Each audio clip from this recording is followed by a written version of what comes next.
감동. 그래 수인이 보여주는단 말이야. 우리가 그렇게 웃고 떠들었던 거 함께 해야 돼. 자, 6문단짜리고 딱 봐도 그림 있고 악기 얘기하고 이거 좀 약간 내용이 좀 쩌리네 이렇게 보는 거지. 자, 자, 네 번째 줄 1문단 네 번째 줄 고음 부분 찾았어? 고음 부분 동그라미. 자, 이게 다다음 주부터 어떻게 혁신적으로 바뀌냐. 여기에 동그라미 할치 부분이 나오는 거지. 너무 좋지.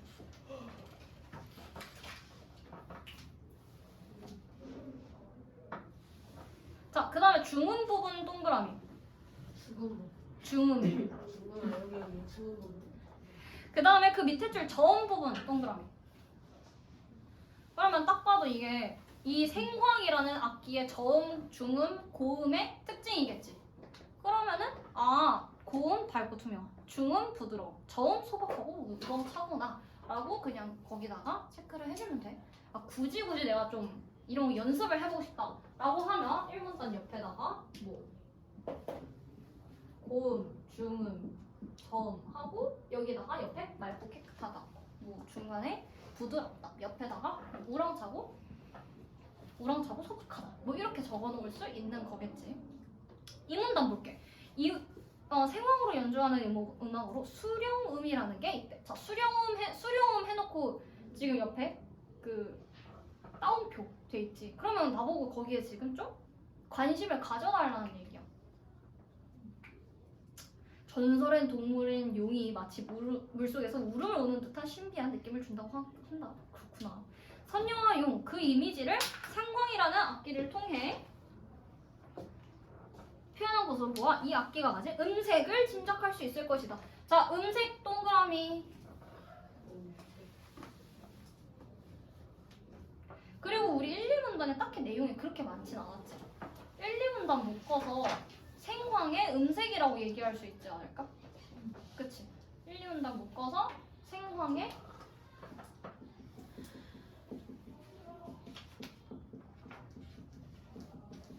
음색 이렇게 볼 수 있겠다. 3문단은 뭘까? 자, 생황은 정통 취관 악기 중 유일하게 2가지 이상의 소리를 동시에 낼 수 있어 화음 연주가 가능한 악기이기도 하다. 자, 여기서 우리가 꽂혀야 되는 게 뭐냐? 유일. 얘만. 유일 동그라미. 뭐가 가능하대? 밑줄. 2가지 이상의 소리를 동시에 낼 수 있다. 자, 그럼 여기서 내가 또 꽂혀야 되는 게 뭐냐? 이상. 3개 가능해, 안 가능해? 가능해. 그 부분을 우리가 체크를 하는데. 자, 그래서 밑에 뭐 취구가 있고 취관이 있고 어쩌고 저쩌고. 마지막 줄. 3문단 마지막 줄. 이러한 원리로 한 번에 2가지 소리를 낼 수 있다. 찾았어? 네. 그러면 3문단은 화음, 연주, 가능인 거지 지금.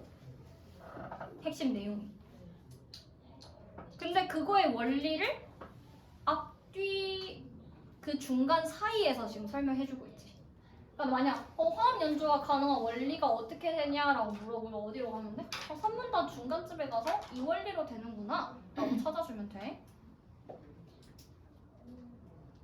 그 다음 4문단 봅시다. 생황은 주관의 숫자에 따라 13관, 17관, 19관, 23관, 36관 등 여러 종류가 있고 그 이름도 화생, 소생, 우생 등으로 많이 다르게 불렸다. 그냥 이거는 모양과 이름이 다양하다 정도로 그냥 체크할 수 있겠네. 그러나 우리 항상 그러나 하지만 이런 거 나오면은 중요하게 봐야지. 그러나 동그라미. 지금은 17관 생황만 남아있다.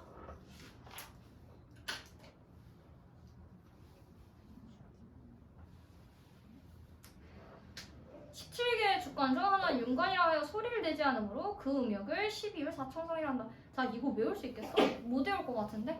자, 그러면 17개의 주관 중 하나인 윤관 밑줄, 소리 안 냄 밑줄, 그 부분을 뭐라고 부른다? 12율 4청성. 그게 3개가 같은 말이야. 그러니까 윤관에서 나오는 소리는 소리가 안 나. 소리가 안 나는 음은 12율 4청성이야. 12율 4청성은 어디서 소리 나는 거야? 윤관에서 소리 나는 거야. 요거 세 개를 다 연결시켜줘야 돼. 오케이? 오문단 가볼게. 자, 중국의 어쩌고저쩌고 해서 전하는 내용을 보면 생황 고구려 백제부터 연주되었다. 고구려, 백제 밑줄. 자, 기원은 고구려와 백제야. 근데 또 중요한 표지가 하나 나오네.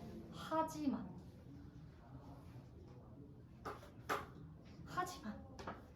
뭐가 중요한 거야? 주로 연주된 건 조선시대라는 거야. 그게 중요한 거야. 조선시대에 주로 연주되었다. 조선시대에 만들어졌다? 백제고구려에 만들어졌으나 주로 연주된 건 조선시대 악이었다. 자, 그 다음에 실내에서 연주하는 실내 동그라미, 잔잔한 음악 동그라미.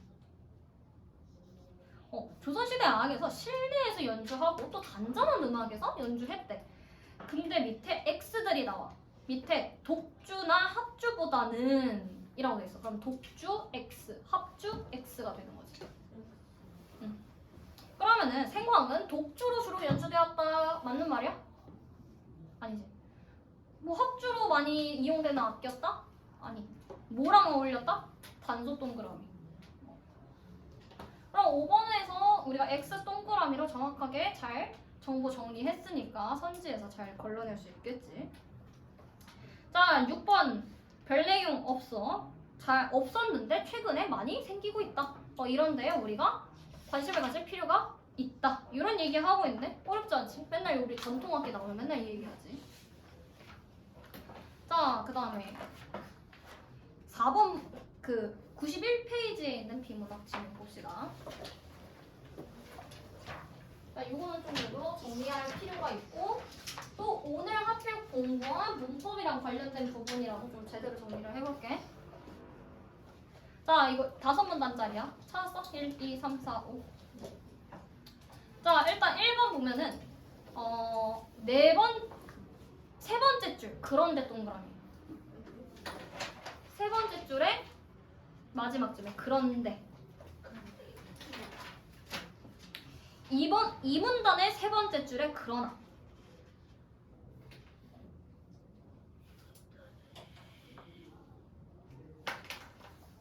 자, 5문단의 두 번째 줄 그러나.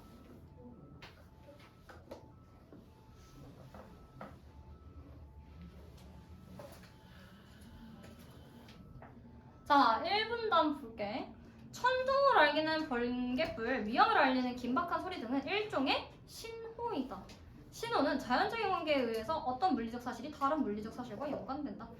동물은 신호를 자각하여 거기에 맞게 반응을 보일 수 있다. 자, 이거 나는 조금 어렵거든. 나는 조금 머리가 어지러워. 정보가 많단 말이야.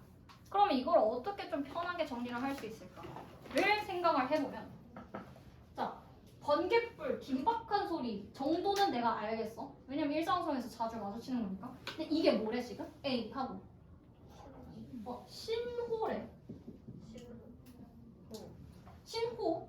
자, 그 신호는 뭐가 중요하냐면 어떤 물리적 A라는 물리적 사실을 B라는 물리적 사실과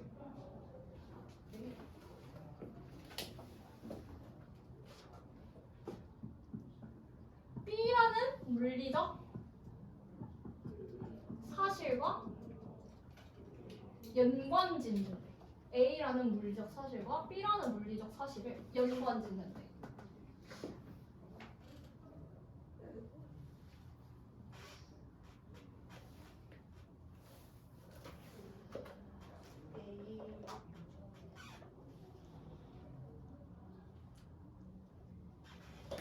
근데 이게 지금 이 관계가 인위적이야, 자연적이야? 앞에 뭐라고 써있어? 신호는? 자연적. 그렇지, 자연적. 이렇게가 신호야.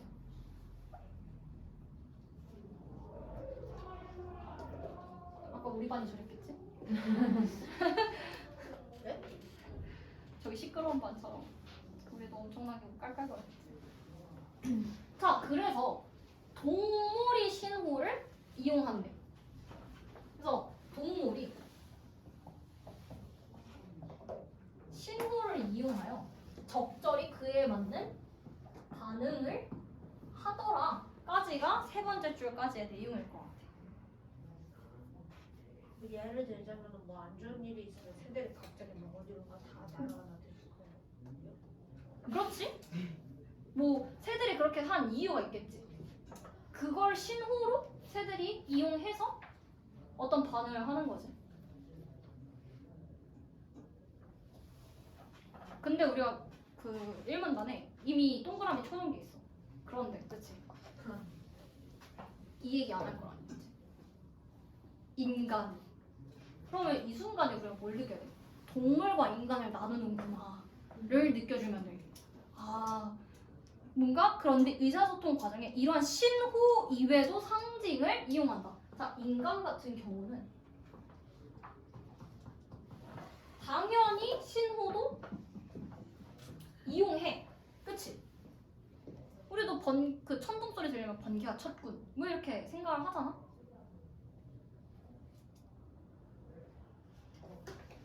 근데 신호 이외에도 뭘 사용해? 네 번째 줄에 B 상징. 그러면 누가 봐도 여기에 A 쳐져 있고 내가 B 쳐져 있으니까 A랑 B 비교하는 글일 것 같아.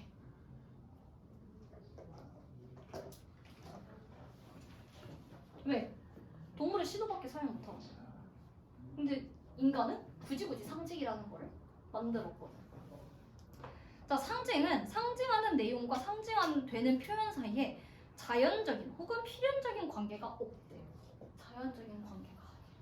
그러니까 이거지. 즉, 이 신호라는 건 A라는 것과 B라는 거를 아주 자연적으로 당연히 그렇게 되는 거야. 그러니까 이거를 프랑스에 가든 이탈리아에 가든 남아공에 가든 모든 사람들이 아니면 모든 새, 동물, 곤충들이 자연적으로 그렇게 받아들여. 상징이라는 건 어떤 거야? 그게 아니라는 거지.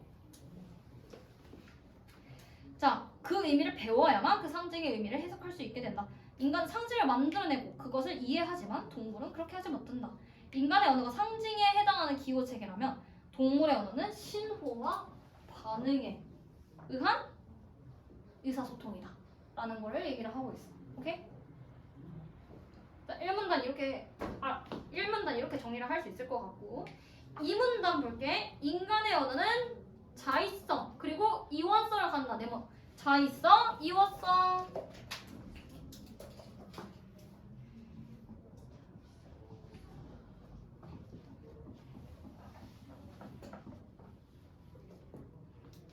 자, 자의성은 하고 설명을 해준다. 소리와 의미, 즉 표현과 내용 사이에 필연적인 관계가 없다. 자, 이 자의성이라는 거는 소리랑 의미, 즉 소리가 표현이란 얘기지.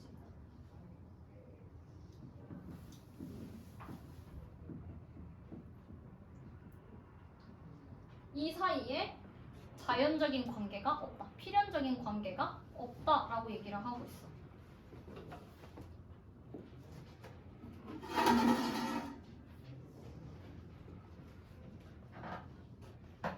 이는 소리의 체계와 의미의 체계가, 그러니까 소리가 따로 있고 의미가 따로 있다는 이원성과 관련이 있다라고 얘기를 하고 있어. 그래서 상징의 첫 번째 특징, 자의성과 이원성이 되는 거야. 그래서 이 문단은 이 상징의 특징을 이원성과 자의성으로 첫 번째 설명을 해준 거지. 그러나 나오지. 그러니까 이건 인간이란 얘기야. 동물은 이걸 못해. 그러나 동물의 언어에서는 표현과 내용이 분리되어 있지 않으며 이들의 관계는 일원적이다. 분리되어 있지도 않고 일원적이다. 어떠한 의미는 종특유의 어떠한 소리나 몸짓으로 표현되어야 하며 또한 이러한 표현 능력도 그 수요에 있어서 극히 제한되어 있다.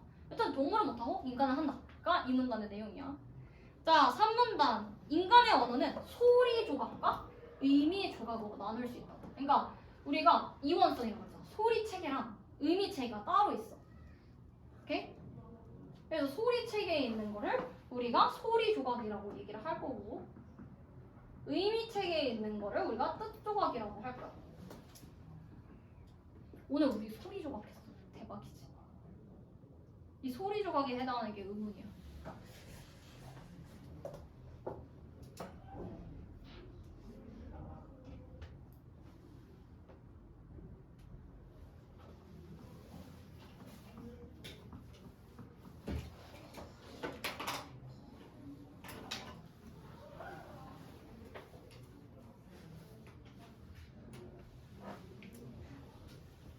자, 3문단 보면 마지막에 보면 첫 번째 줄 마지막에 보면 예를 들면 하고 돼 있어. 그러니까 뜻 조각이랑 소리 조각으로 나뉜다는 게 무슨 얘기인지 설명을 해보면 바람이 분다라는 문장을 먼저 뜻 조각으로 바꿀 수 있대. 그러면 바람이 분다로 나눌 수 있고 이걸 다시 바람이 분다라는 가장 작은 뜻 조각인 5개의 형태소로 분절할 수 있다. 아 얘는 제일 작은 소가 다리가 형태소구나. 언젠가 하겠지.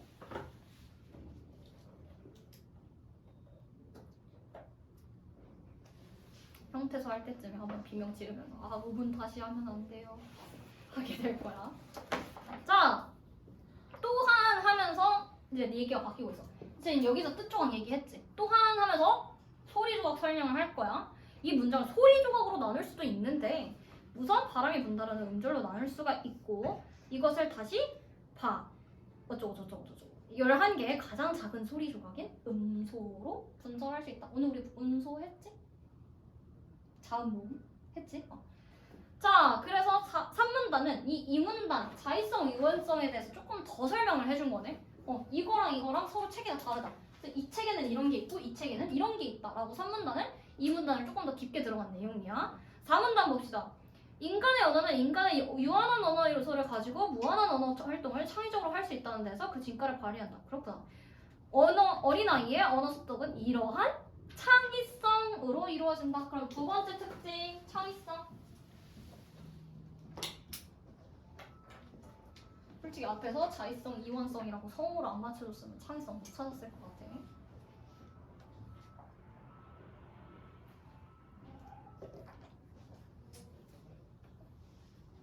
두 번째 줄 마지막, 창의성. 예를 들어라고 얘기를 해주네. 그래서 이렇게 해서 창의적으로 사용할 줄 아는구나 할 수 있는데 마지막 줄에 보자. 3문단 마지막 줄. 이러한 언어 생성 능력은 동물의 언어에서는 절대로 찾아볼 수 없다. 자꾸 동물이랑 비교를 하네. 왜? 이 문단에서도 우리 그러나 이후로 우리 뭔 얘기야? 동물의 언어는 자의성, 유연성 없었다. 창의성 동물한테는 없다. 계속 동물이랑 비교를 하고 있네. 5문단 아울러 인간의 언어는 의사소통 과정에서 송신자인 말하는 사람과 수신자인 듣는 이가 상황에 따라 그 역할을 바꿔가면서 대화를 할 수 있다. 자, 그럼 세 번째 수신자, 송신자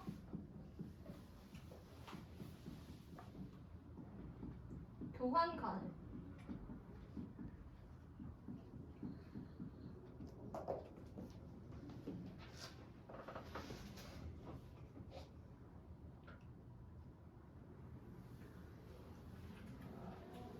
여기서도 마찬가지로 그러나 다음에 동물은 불가능이라고 얘기를 하고 있네. 그러면 상식의 세 개 특징 모두가 동물이 불가능하네.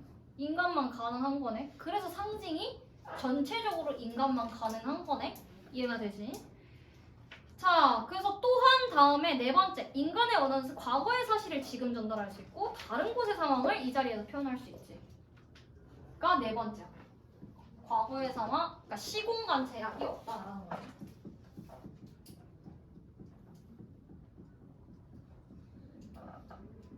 근데 이것도 마찬가지로 동물의 언어는 현재, 항상 지각되는 현재만을 나타낼 수 있는 것이다. 모든 걸 계속 동물이랑 비교해서 얘기를 한다. 그래서 5번을 보면은, 4번을 보면은 윗글에 대한 설명으로 가장 적절한 것은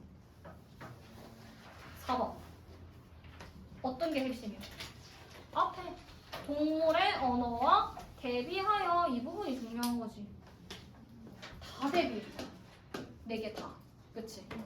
그래서 뭘 설명했어? 상징이라는 것의 특성을 다 설명했다. 그래서 요거를 설명을 했다. 자, 5번 내용을 내가 설명을 해줄 거야. 자, 이거 어려운 내용인데 원래는 개 머릿속에 뭐가 떠올라? 도그가 떠올라? 아니면은 개요? 멍멍개. 멍멍개 머릿속에 어떤 이미지가 떠올라? 실제로 어떤 개의 모습이 생각나지 않아? 털이 있다, 네 발, 꼬리, 헥헥 뭐 이런 게 떠오르지? 얘를 보고 원래 뭐가 떠올라냐면 글자가 떠올라요. 개. 여기에 그 멍멍이가 있어?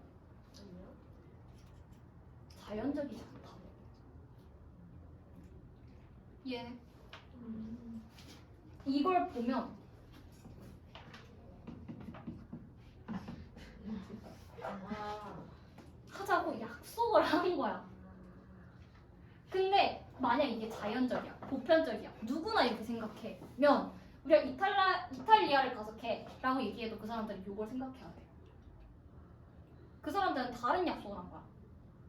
개. 내가 아는 건 영어니까 이걸로 약속을 한 거야. 여기에도 이 모양이 없다. 전혀 자연스럽지가 않아. 지금 이 소리에 이 내용이 없어. 그냥 그렇게 약속한 거야. 그래서 서로 자있어. 전혀 원래 그렇게 되는 게 아니야. 그리고 말 그대로 이게 창의성이 다른 게 아니라 사실 그 문화권에선 그렇게 얘기할 수 있어. 말 그대로 내 맘이야. 그렇게 얘기하는 게 창의성이야. 뭐 도구 말고도 뭐 여러 가지가 있겠지. 그 얘기를 하는 얘기다. 이거 자주 나와. 의외로. 그래서 한 개만 더 가져갈게. 얘가 의미지. 얘를 기의라고 얘기해. 이런 친구들을 머릿속에 나타나는 그 의미들 있잖아. 의미들을 통틀어서 이 기호학에서 기의라고 얘기를 해. 그러면 내가 나타내는 이 글자들을 뭐라고 얘기를 하냐면 기표라고 얘기를 해. 어떻게 표현하냐고. 그러니까 아까 표현과 의미가 서로 관련이 없다고 그랬지. 그러니까 얘를 전문 용어로 기표라고 하고 얘를 전문 용어로 기의라고 해. 가끔 나와. 기표, 기의가. 그러면 멘탈 터지지 말고 의미, 표, 현 이라고 대충 머릿속에서 바꿔서 풀어주면 돼. 오케이?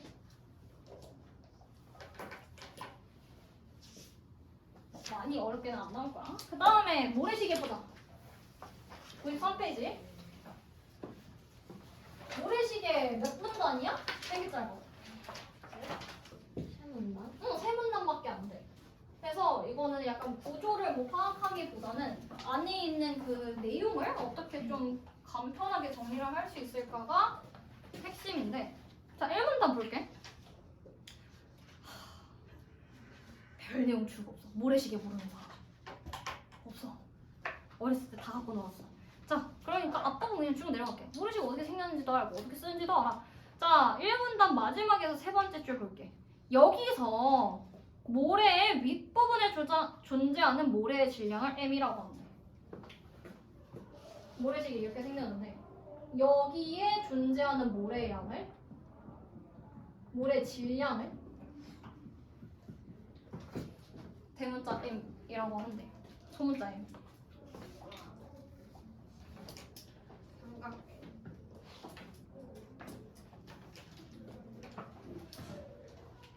그러면 이 모래 질량이 가만히 있을까? 아니면 변화할까? 변화요.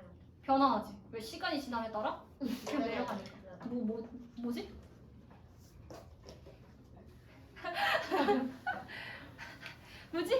자, 그래서 모래 질량을 M이라고 하면 모래가 받는 중력,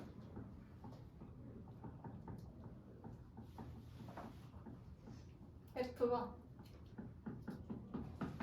뭐랑 뭐로 이루어진대? 질량 곱하기 중력과 속도. 기.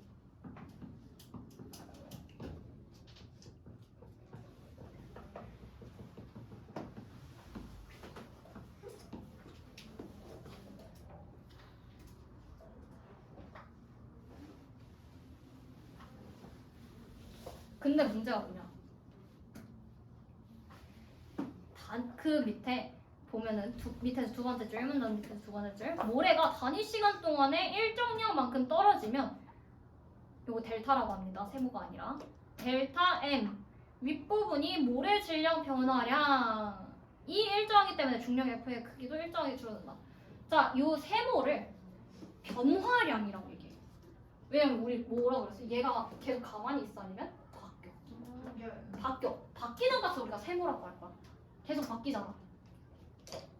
그래서 여기는 사실 그러니까 이 중력이 어떤 순간, 그러니까 1초, 뭐 3시 0분 1초의 그 중력은 우리가 구할 수 있어. 2초 구하면 되지. 왜냐면 내려갔을 테니까 질량 다시 재서 그때 중력 가서 다시 재서 다시 하면 돼. 근데 이걸 내가 연속으로 나타내고 싶어. 1초, 2초 이게 아니라 1초에서 2초로 변화한 양을 구하고 싶은 거야. 그러면 질량이 얼마만큼 변했는지. 만약 10g이었으면 9g으로 바뀐 거야. 그러면 변화량이 몇 g이야? 그럼 변화량은 1g이야. 오케이? 이게 일정하대. 그럼 다음에는 몇 g 떨어져 또? 1g. 계속 1g씩 떨어지는 거야. 그랬을 때 얘가 일정하지. 곱하는 게 일정해. 값은 당연히 어때? 일정해. 왜? 우리 2 곱하기 3, 2 곱하기 4, 2 곱하기 5 곱하는 값이 일정해. 얘가 계속 일정해. 얘도 일정하게 줄어들지. 그 얘기하고 있는 거야. 그래서 델타 M이 일정하기 때문에 델타 F가 일정하다. F의 모래가 받는 중력의 변화량까지도 일정해져 버린다가 1문단의 가장 중요한 문장이야. 그래서 이런 거 나타나지 그러면 그냥 모래가 중력 받는 거는 뭐 이렇게 되는구나 라고 납득적으로 무조건 수식으로 해놔. 왜냐면 계산하라고 할 때도 있어. 여긴 안 나왔지만 그래프 주고 뭐 타임 뭐 가로축이 그 흘러가는 시간 축이야. T축이야. 그래서 시간에 따라 뭐 어떻게 되는지 구해봐라 뭐 이런 게 나올 수도 있기 때문에 항상 이렇게 바꿔놓으면 좋아. 사실 이거 하면 이 지문은 끝났어. 이게 제일 중요해. 자, 이 문단의 세 번째 줄 보자.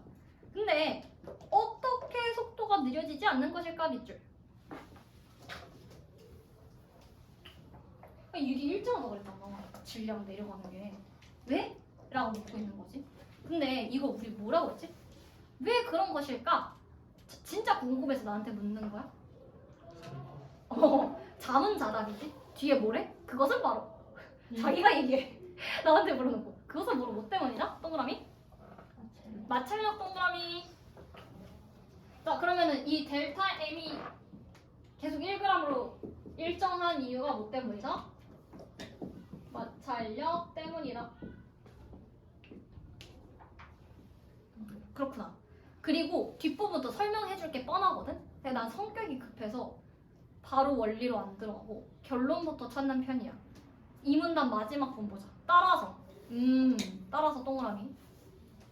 이 앞부분까지 원리 설명이고.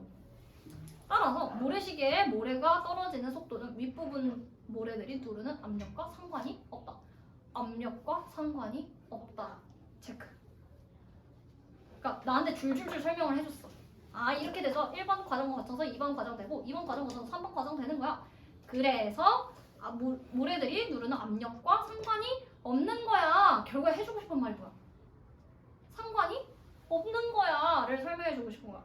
물론 원리도 파악해야지. 다 읽고 가는 게 마음이 편한 거야.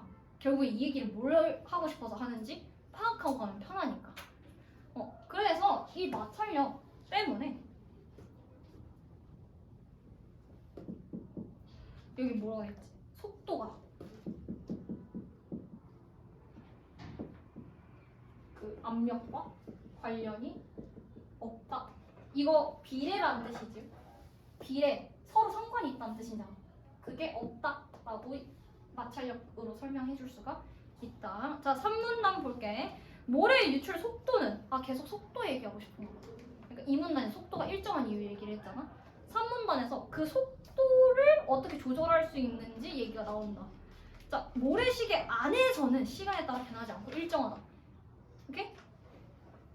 근데 그래야 시계 역할을 하지. 그렇기 때문에 유출되는 구멍의 단면적과 모래양 이 두 가지를 다르게 조절하면 나한테 변수 두 개를 줬어. 두 가지라고 심지어 확실하게 얘기해줬네. 변수 뭐랑 뭐가 있어? 유출되는 구멍의 단면적 네모, 모래의 양 네모.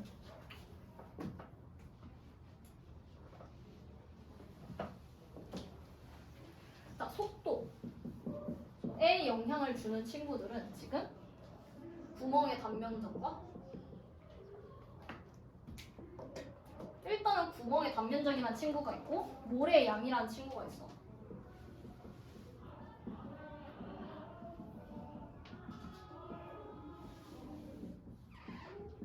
근데 뭐 이렇게 해도 그냥 상관없어. 속도는 구멍의 단면적, 모래의 양 이렇게 해도 상관없는데 이거 정리해서 이렇게 보여줄 거야.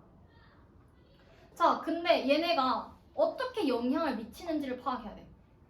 모래의 양이 많아질 때 속도가 높아지는지, 양이 적어질 때 속도가 높아지는지 이 관계를 판단해야 되는데, 자, 하나, 둘, 셋, 넷, 다섯, 여섯 줄 봅시다. 그렇기 때문에 찾았어. 모래시계의 주기를 늘리려면, 주기를 늘린다는 얘기는 뭐지? 1초에서 1분으로, 1분에서 60분으로. 그럼 주기, 속도를 그럼 뭔 얘기야? 이 얘기야. 꼬놓은 거지. 이거 주기를 늘리려면 이렇게 하면 이것이 반대된 거지. 이거 잘 치는 거야. 자, 그러면 이거는 주기가 늘어난다는 거고 속도가 준다는 거지.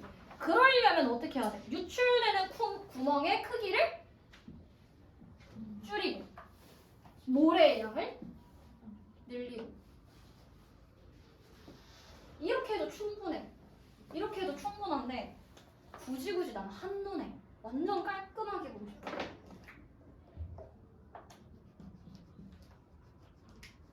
얘랑 방향이 같지? 방향이 같은 애가 분자로가.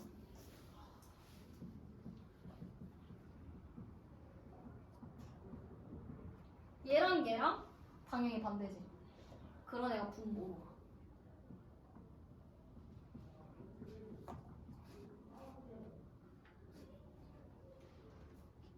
이해돼?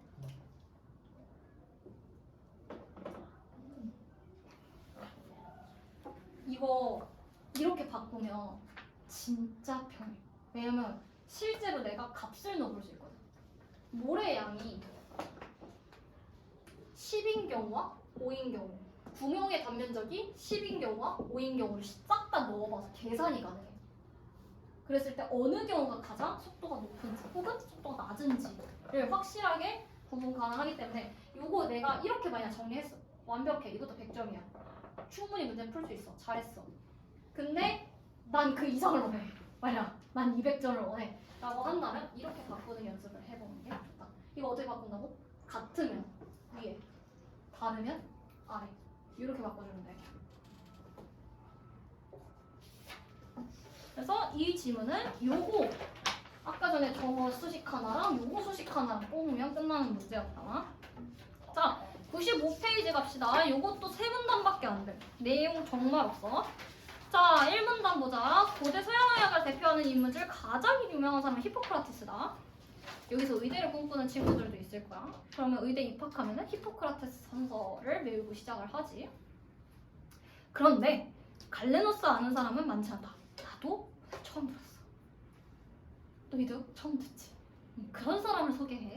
자, 갈레노스는 세 번째 줄. 약 1400년 동안이나 서양의학을 실제로 지배한 인물이래. 그렇구나.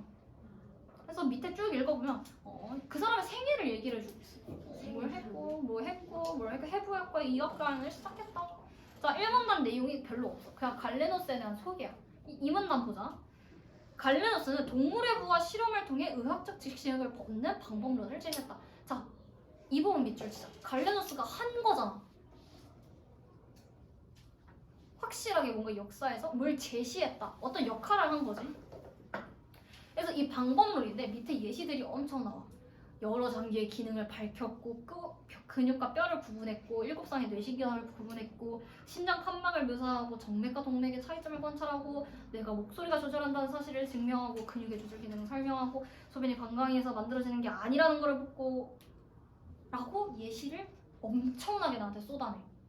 근데 이게 어떤 예시야? 실험과 해부를 통해서 의학적 지식을 얻었다는 방법론, 즉 첫 번째 줄의 예시야.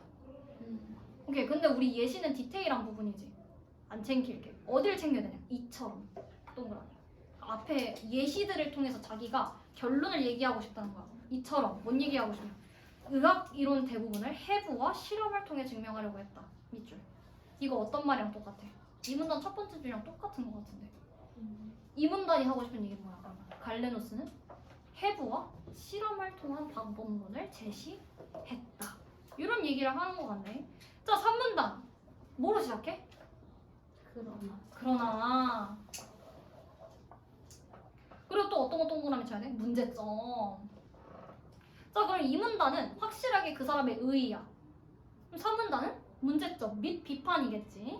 그래서 문제점 분명히 있었다. 어쩌고저쩌고 일례로 문제점의 예시를 얘기를 해주고 있어. 디테일하게. 디테일 챙기지 마. 굳이. 자, 어디 챙겨냐?